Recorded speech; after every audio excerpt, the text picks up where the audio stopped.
Come now to our second lecture on the wondrous century, the amazing time of sort of high point culmination of many themes that were leading to the height of the Middle Ages.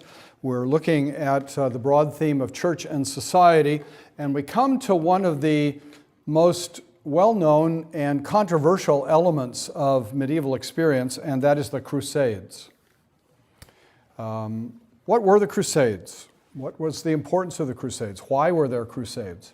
It's interesting that as famous as the episode of the Crusades is in medieval history, there's still a fair level of controversy as to exactly how it happened. How did this come about? Why did it happen? What did it really mean? What were the driving motives behind it? And so we'll try to look at what happened and think a little bit about how this could have happened in this lecture today. The Crusades are a radical break with anything that had happened in Christian history up till that point. Up until that point, Christians had gone to war, but Christians had always gone to war in support of the state to pursue some political objective. They may have felt that their state was a Christian state and that therefore in going to war for the state they were doing something that was good in the eyes of God, but they had never gone to war for the church. They had always in fact believed that part of the separation of church and state was that the state was given power by God to protect the nation and to promote peace, whereas the church had a spiritual mission on earth. But with the coming of the crusading ideal in Europe, that idea began to change. And Christians began to think that it was legitimate to use force to advance the church and the cause of Christ, not just to protect and to defend the state. There's a very interesting recent book, came out just last year, on the subject of the Crusades, written by J. Rubenstein, which probably means he's not a Christian apologist, but is a very fine historian. And he entitles his book, Armies of Heaven, The First Crusade and the Quest for Apocalypse.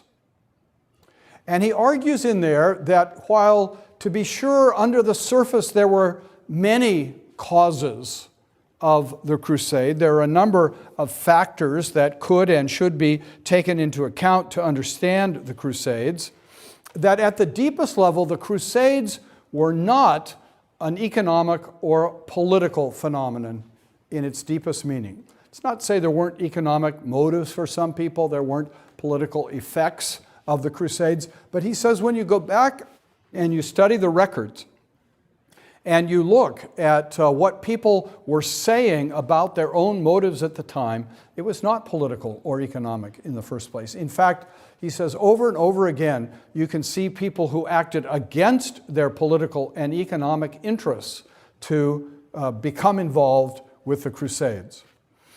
He also says that people did not join the Crusades to earn the forgiveness of their sins.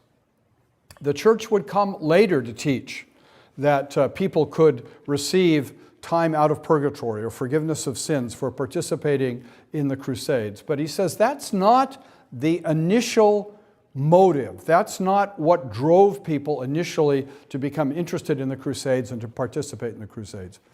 He says what was going on in the minds of many people was an apocalyptic expectation that the world was coming to an end, that the end of time would center in Jerusalem.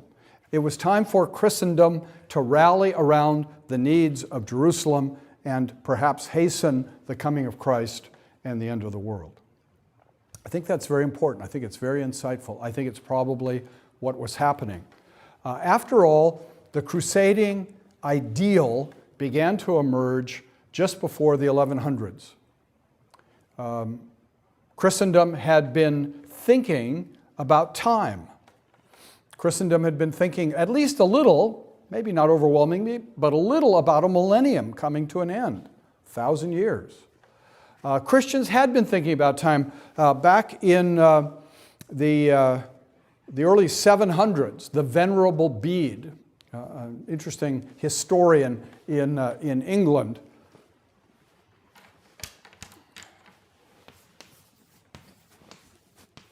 the Venerable Bede, in his ecclesiastical history, for the first time said we should establish a calendar that begins with the birth of Christ.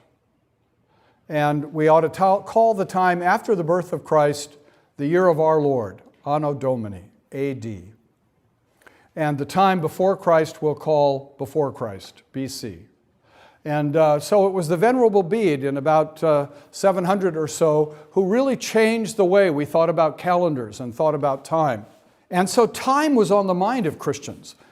Time was a reality that Christians took seriously, knowing that there would be an end of time, that Christ was coming again. And now Christians began to say, perhaps we are leading up to that moment, and we begin to contemplate that the infidel holds Jerusalem. And now we might say, well, the infidel had held Jerusalem for some 350 years. My math is always bad at these moments. Or 450 years, depending on how the subtraction ought to go. The infidel had held Jerusalem for centuries.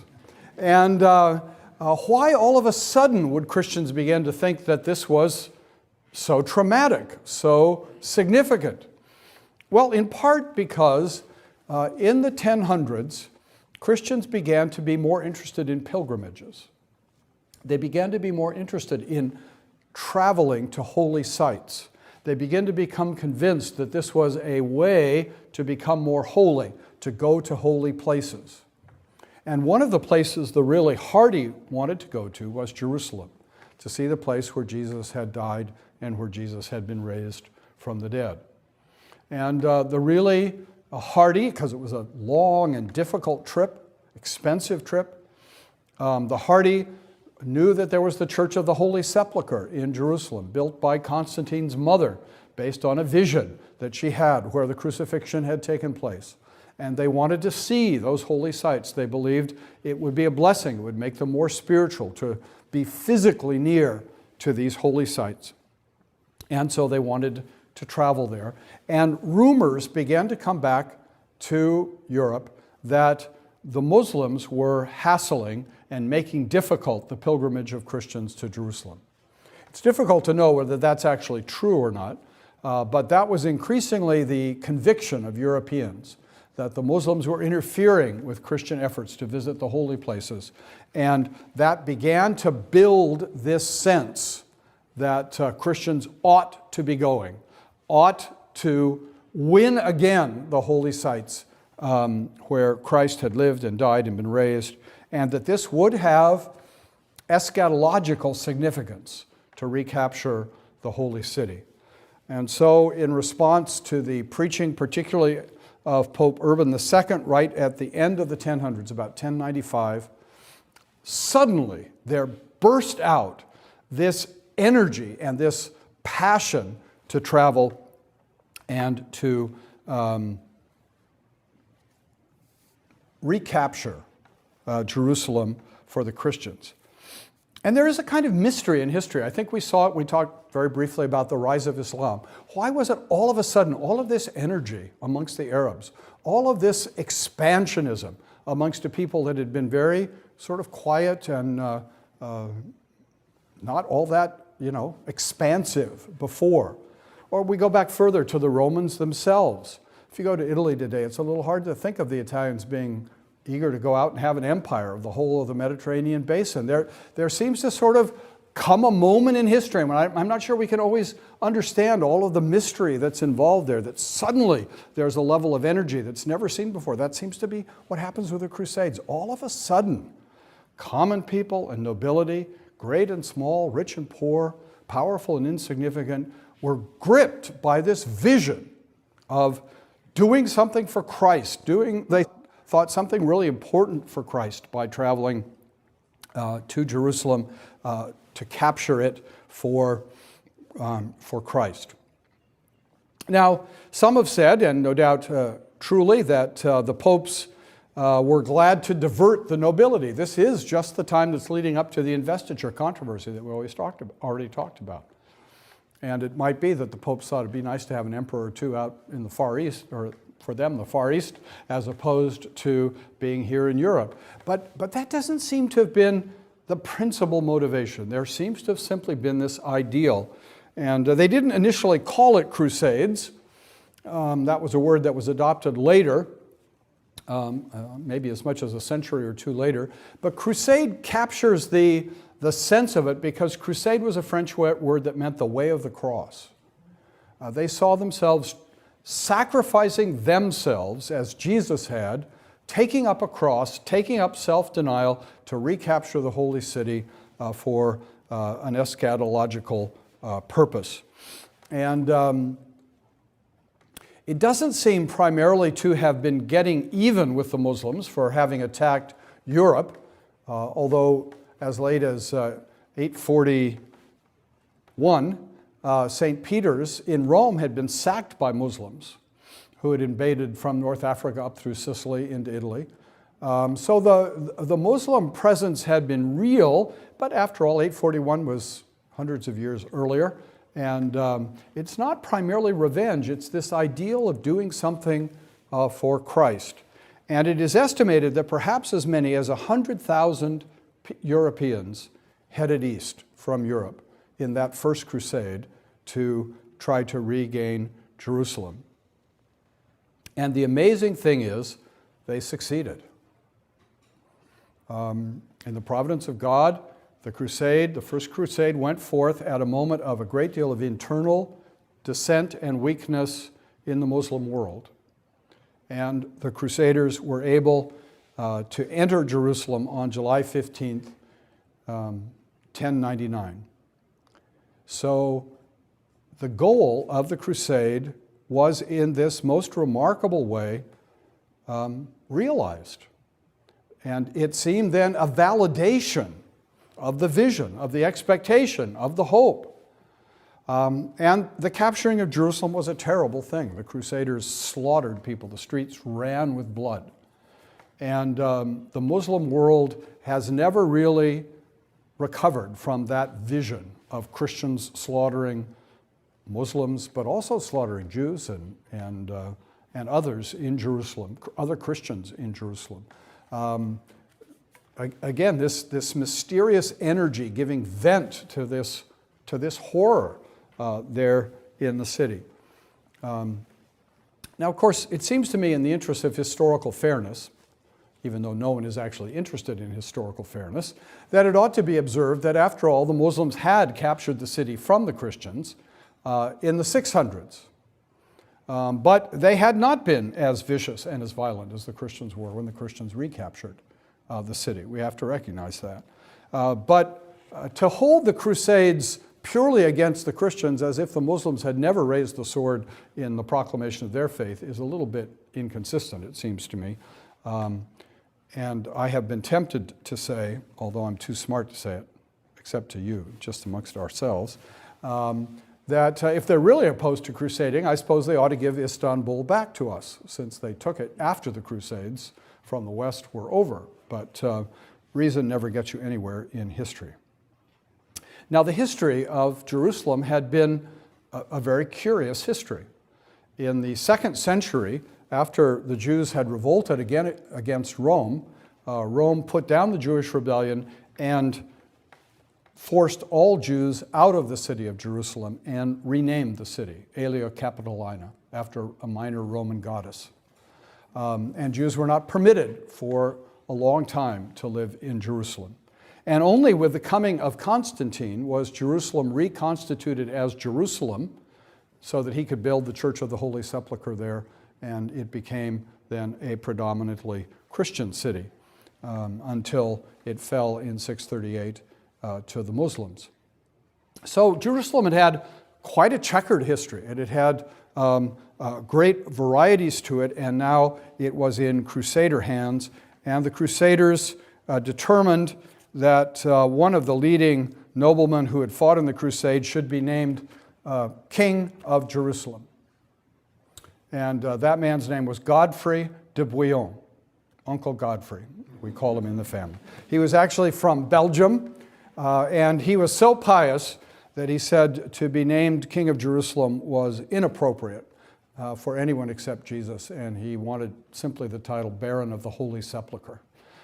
So that Crusader kingdom was established in several areas of the Eastern Mediterranean, and the Crusaders held Jerusalem until 1187, so not quite 100 years. But in those days, it passed into Crusader hands and was the first sort of holy war that the Christians had fought.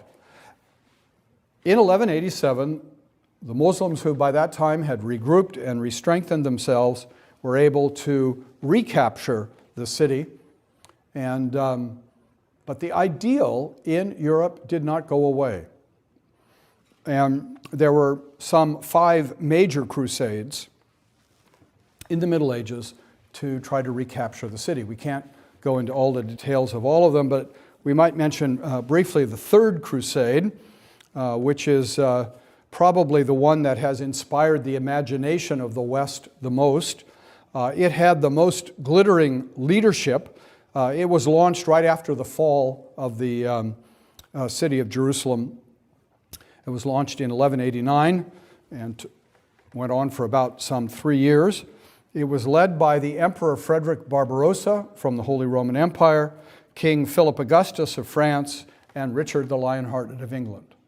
So here are these 3 really prominent monarchs from Europe leading the crusade to try to recapture Jerusalem, opposed by Saladin, the noble Muslim leader in that part of the world. And it's in that context of the Third Crusade that some of our favorite stories as children have emerged, the story of Robin Hood. It's while King Richard was away at the crusade that wicked Prince John was on the throne, and that Robin Hood had to rob from the rich and give to the poor to try to defend the interests of the realm against Prince John and all of his failings. So that living sort of legend, there probably was a real Robin Hood, although not with all of the things we think we know about him today. But that living legend, you see, has cast such a long shadow. Almost 1,000 years later, we're still talking, still thinking of the drama, something of the romance of this Third Crusade and its effort to capture the Holy City. The Third Crusade was a failure. They failed to capture Jerusalem, and they had to return home in some disgrace, but not abandoning the crusading ideal. And only really a few years later, in 1200, a fourth crusade was being mounted, a fourth crusade that would sail from Venice and would attack with a mighty navy on the coast near Jerusalem and recapture the city. The Venetians perhaps did not fully share in this crusading zeal and seemed to have been in it more for the money. There was a lot of money to be made by shipping large armies to the east. And Venice not only saw money to be made, but also saw another political opportunity. Venice became aware that there was great confusion in the city of Constantinople, still the capital, 1200, of the Eastern Empire. There was a fight going on there over the succession to the throne. And Venice thought, well, maybe I can get some money from the emperor that we side with so that the emperor will cooperate with us, we'll make money, and the Crusaders can march through his territory down to Jerusalem. The Venetians thought they had a deal, and then the emperor, who was on the throne, a weak man, couldn't deliver, and the Crusaders were livid, and they sacked Constantinople the way they had sacked Jerusalem in the First Crusade, weakening Constantinople in a way that, in a sense, it never quite recovered from. And if you want to see the treasures of Constantinople today, the place to go is Venice. If you've ever been to Venice or ever seen the glorious San Marco's Church on the famous piazza there, the central piazza in Venice, and you look at that church and you see its splendors, rather Eastern-looking splendors, and you see pillars of stone decorating all the front of this church. Every one of those pillars was stolen from Constantinople. And when you see the great bronze horses, the 4 bronze horses on the balcony of San Marco, those were bronze horses that Constantine had taken from Rome to Constantinople, and then the Venetians stole in the 4th Crusade and brought back to Venice.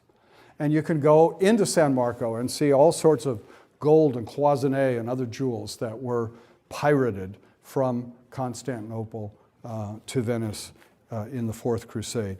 It was a tragedy for Christendom, although maybe if those treasures had stayed in Byzantium, they would all have been lost. Who knows in the curious courses of history.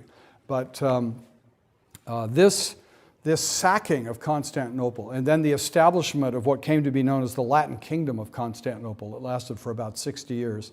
This was an offense that the Eastern Church has never forgiven the Western Church for, because there is still a Latin bishop of Constantinople, in addition to the Greek Orthodox bishop of Constantinople. And the competition between these competing clergies never was really overcome, never really reconciled. And as I say, the 4th Crusade greatly weakened Constantinople and the Byzantine Empire.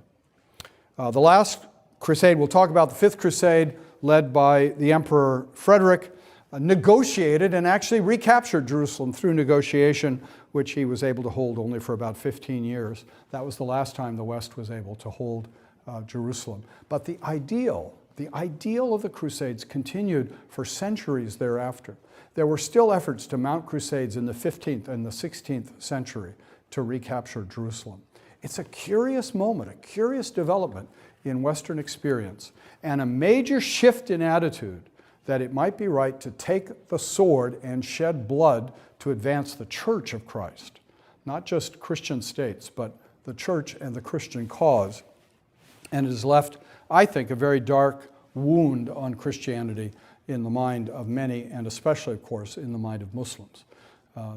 They tend to see Christianity as every bit as much cultural and political as religious, because, of course, that's the way they understand their own religion. And so it is a battle of cultures for them, not just a battle of religions. And as battles of cultures, there's no real way to ultimate toleration in that battle. So the Crusades both illustrate and cause a lot of problems that we still face today. Thank you very much for your attention.